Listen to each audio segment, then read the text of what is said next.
Take your time. Get it. Let's go, Paul. Come on.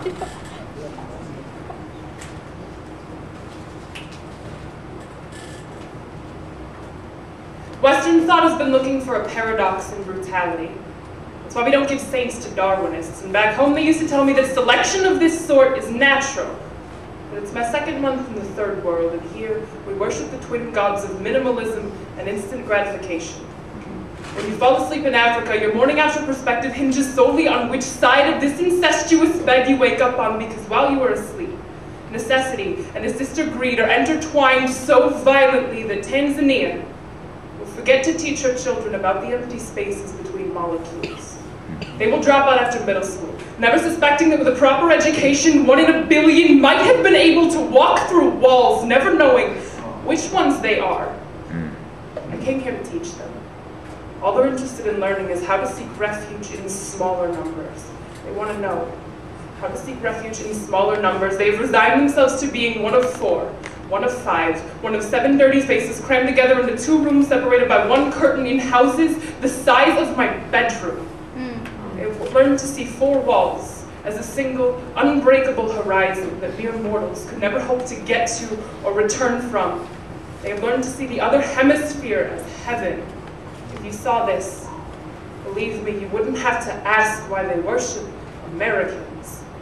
They bless me, undeserved, because I am their first visitor from beyond a wall so high they were never certain that it had another side. And how do I tell them that I am only human when they have seen me walk across oceans and through bricks?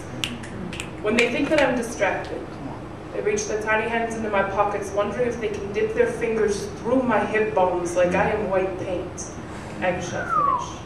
They say prayers and they make contact, but it isn't curiosity or reverence that drives them. They are praying for the empty spaces between them, fabric to give birth to molecules of anything of value.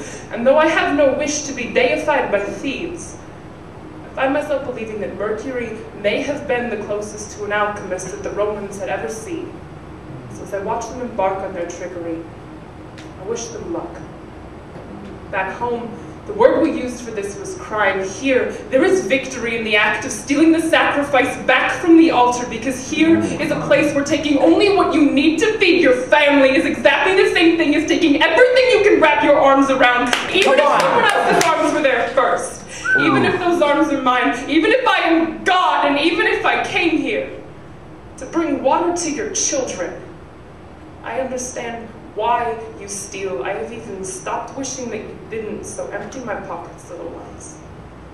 I will call you thief, but I will let no man call you criminal. This is prayer. My pockets are churches, your fingers are my pilgrims, and there is no need to beg forgiveness for worshiping close-fisted around my American dimes concealed in your palms. To eat is holy, clean water is sacred, don't you dare apologize. Mercury is a god. Darwin was a saint, and I am no hero. But I will call my empty wallet a miracle if you can just survive. Come on!